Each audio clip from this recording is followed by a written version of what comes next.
Hello everyone, আসসালামু আলাইকুম। সকলে কেমন আছো? আশা করছি কাছে এবং দূরে, দেশ এবং দেশের বাইরে যে যেখান থেকেই দেখছো, আশা করছি সকলে ভালো আছো। আলহামদুলিল্লাহ, আমরা সকলে ভালো আছি আল্লাহর অশেষ রহমতে। আমি এখন এসেছি গ্রামের বাড়ি।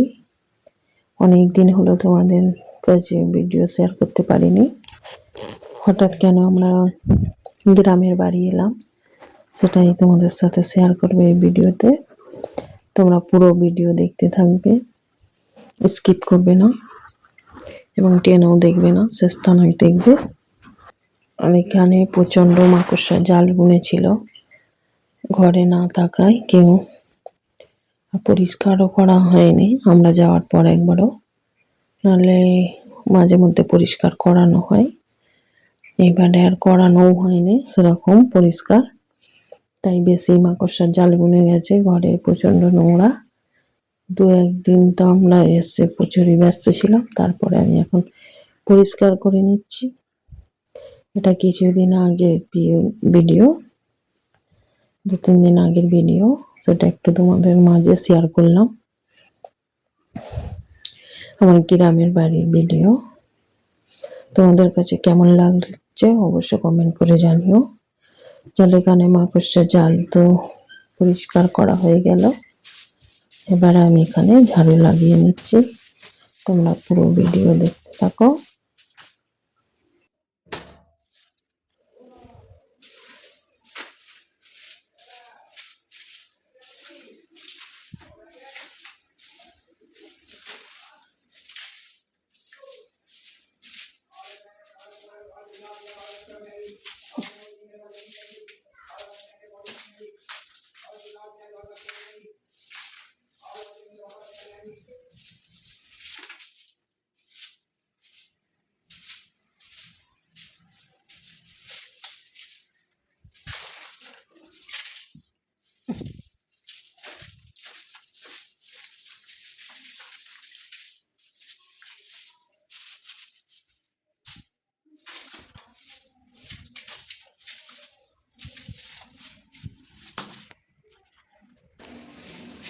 দেখো গাইস কতটা নোংরা সিঁড়িগুলোতে।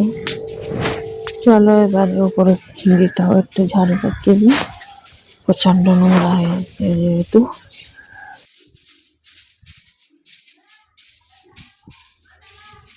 দেখতেই পাচ্ছ গাইস আমার এই সিঁড়িগুলো কতটা সরু, বেশি চওড়া নয় অবশ্য, একজন ওঠার মতন সিঁড়ি।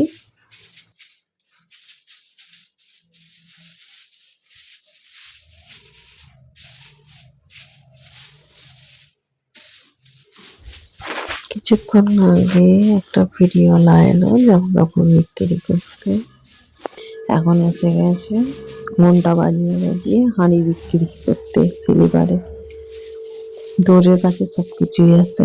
আমি কিছু হাঁড়ি নেবো ভাবছিলাম, কিন্তু আমি যখন আবার যে কাজটা করি মন দিয়ে, তখন সেই কাজটা ছেড়ে যেতে মন যায় না, তাই আমি গেলামও না। আওয়াজটা শুনে ভাবছিলাম যে যাই, অনেকদিন হাঁড়ি কেনা হয়নি, কিছু পুরাতন জিনিস আছে সেসব দিয়ে কিছু হাঁড়ি নেবো, তা ভালো লাগলো না, কাজটাই সেরে নিই ভাবলাম। 10-12 দিনের জন্যই আসি এবং 1 সপ্তাহের জন্যই আসি। ঘরদোর নোংরা হয়ে থাকলে একদমই ভালো লাগে না, দেখো। তাই আমি পুরো উপর নিচু পুরো ঘর পুরো একেলাই সব পরিষ্কার করে নিলাম। চলো, ঝাড়ু তো লাগানো হয়ে গেল সিঁড়িটা, এবারে কুড়াগুলো আমি উঠিয়ে নিই। নিজের কাজ নিজে করে নেওয়াই ভালো, কারোর ওপরও ভরসা না করাই ভালো। কারোর ওপর ভরসা করলে কাজ পুড়েই রয়ে যাবে। এই কথাটা বললাম, একজন আমার কাজটা করে দেওয়ার কথা ছিল, তার সময় হয়ে ওঠেনি, তাই লাস্ট পর্যন্ত নিজের কাজ নিজেই করে নিলাম। অন্য কারোর ভরসা করলে তার সময় মতো এই কাজটা করতে হতো, আজকেও করতে পারতাম না, কাজটা পড়ে থাকতো, সেই জন্য নিজের কাজ নিজে করাই ভালো। দেখো গাইস, অলরেডি আমার ঘর ঝাড়ু দেওয়া হয়ে গেল। চলো এবার আমি মোজা লাগিয়ে নিই, সেটা একটু তোমাদের সাথে শেয়ার করবো। সবই অল্প অল্প শেয়ার করছি। এবং আমরা কেন গ্রামের বাড়ি হঠাৎ এলাম, আসার কোনোই আমাদের প্ল্যান ছিল না। আমরা আসি প্রতি বছরে, বছরে 2বার আসি। শীতকালে 15 দিন 10-12 দিন ছুটি থাকে, তা সেই সময় আসি। এবং গরমে 1.5 মাস মতো ছুটি থাকে, তখন তো আসি। এবারে আসবো না ভেবেছিলাম, যেহেতু ছেলেটার মাধ্যমিক পরীক্ষা আছে বোর্ডের, সেই জন্য ভেবেছিলাম আসবো না। কিন্তু এমন সিচুয়েশন হলো যে হঠাৎ আমাদের ঘরে চলে আসতে হলো। তোমাদের দাদা ভাইয়ের শরীর খারাপ, সেটা তোমরা জানো। এর আগে একটু ভিডিও দিয়েছিলাম। তিনি তো অসুস্থই ছিলেন একটু। এবার এখানে তো কানপুরের শহরে প্রচুর ঠান্ডা, তাই ওনার শরীরটাও অতটা সুস্থ হয়নি। তাই বাচ্চারাও বললো চলো গ্রামের বাড়ি চলে যাই, ঠান্ডায় প্রচুরই কষ্ট হচ্ছিল। তাই আমরা ছুটিও রয়েছিল, চলে এলাম। এই কারণে হঠাৎ আমরা, কোনো টিকিটও ছিল না, কিচ্ছু ছিল না, ডাইরেক্ট আমরা গাড়ি করেই চলে এসেছি। কোনো টিকিটও পাওয়া যাচ্ছিল না ওই টাইমে। এই ছিল আমাদের প্ল্যান, তাই আমরা হঠাৎ চলে এসেছি গ্রামের বাড়ি। এসেও ব্যস্তর মধ্যে ছিলাম, কোনো ভিডিও দিতে পারিনি। এবং ছোটবেলা এক হাতে সব কিছু কাজ করা, আবার ডাক্তারখানায় যাওয়া নানান ব্যস্ততার মধ্যে ছিলাম। সেই জন্য আমি ভিডিও দিতে পারিনি, তাই এই ভিডিওর মাধ্যমে তোমাদের কাছে শেয়ার করলাম। সকলে দোয়া করবে, সকলে সুস্থ যেন থাকে।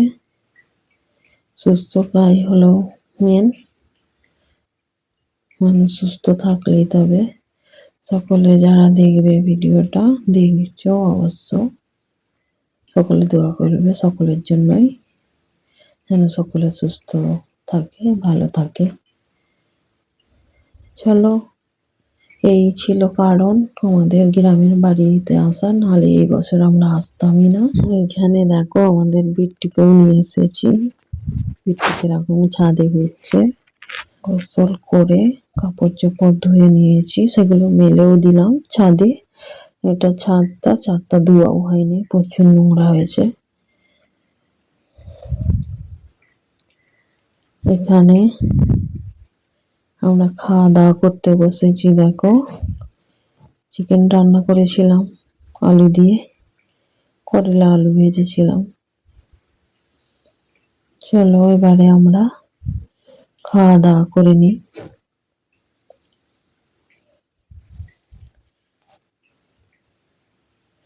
আর আমাদের বিট্টুকেও দেখলে, আমরা আমাদের বিট্টুকেও নিয়ে এসেছি, যেহেতু কোথায় রেখে আসবো ওকে, তাই আমরা গাড়ি করে নিয়ে চলে এসেছি ওকে।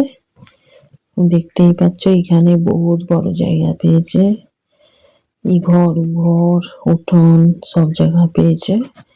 সব জায়গায় ঘোরাঘুরি করছে, ইছাদ উছাদ সব যাচ্ছে, ভালোই ঘোরাঘুরি করছে। সব থেকে বেশি খুশি আমাদের বিট্টু। আর এত নোংরা করছে, ওখানে একটা ঘরের মধ্যে থাকা, নোংরাও করে না সেরকম। এত নোংরা ঘাটছে যে ওর গা পুরো সাদা ও কালো হয়ে যাচ্ছে, 2বার করে ওকে মুছাতে হচ্ছে। এখানে খাওয়া দাওয়ার পর বিকেলের দিকে একটু নানকুনির দিকে এসেছিলাম একটু দরকারে, ডক্টরখানায় গেছিলাম। ওখানে ফেরার পথে আমরা একটু ঢুকেছিলাম মিয়া অমরের কেকের দোকানে, কিছু কেক নিয়ে বেরিয়ে পড়লাম। মেয়েটার ভেলভেট কেক খাওয়ার ইচ্ছা হয়েছিল, ও ভেলভেট কেক নিয়ে নিল। গুড ইভিনিং গাইজ, এটা সন্ধ্যার ভিডিও। যেহেতু একটু চা খাওয়া হবে, তাই আমি ভাবলাম কিছু পকোড়া ভেজে নিই। এখানে আমি পেঁয়াজের পকোড়া বানাচ্ছি, পেঁয়াজি। চলো, এই ঠান্ডায় চা পকোড়া খেতে খুবই ভালো লাগে। তোমাদের কাদেরকে এরকম গরম গরম পকোড়া ভাজা চা খেতে এই ঠান্ডায় ভালো লাগে অবশ্য কমেন্ট করে জানাবে। চলো, খুবই অল্প বেসন ছিল, এই অল্প করেই বানিয়েছি। চলো বাকিটা বানিয়ে নিই। চলো, যারা পুরো ভিডিওটা এত দূর দেখতে দেখতে চলে এসেছো তাদেরকে অসংখ্য অসংখ্য ধন্যবাদ। যদি আমার ভিডিওটা তোমাদের কাছে ভালো লেগে থাকে অবশ্যই সাবস্ক্রাইব করে পাশে থাকতে পারো বন্ধু হয়ে। লাইক কমেন্ট শেয়ার করতে ভুলবে না। এখানে দেখো আমাদের বিট্টু এত ঠান্ডা, ও একটা জামা পরে নিয়েছে, হাই উঠাচ্ছে, ঘুম এসে গেছে। দেখো এখানে ও কিছুক্ষণের জন্য জামাটা পরেছিল, দেখো আবার খুলে ফেলেছে, খুলে তাকে বসে আছে। কত কিউট লাগছে দেখো, মাশাআল্লাহ বহুত হি কিউট আমাদের বিট্টু। চলো এখানে আমি আমার ভিডিওটা এন্ড করলাম। সকলে সুস্থ থাকো, ভালো থাকো, আল্লাহ হাফেজ।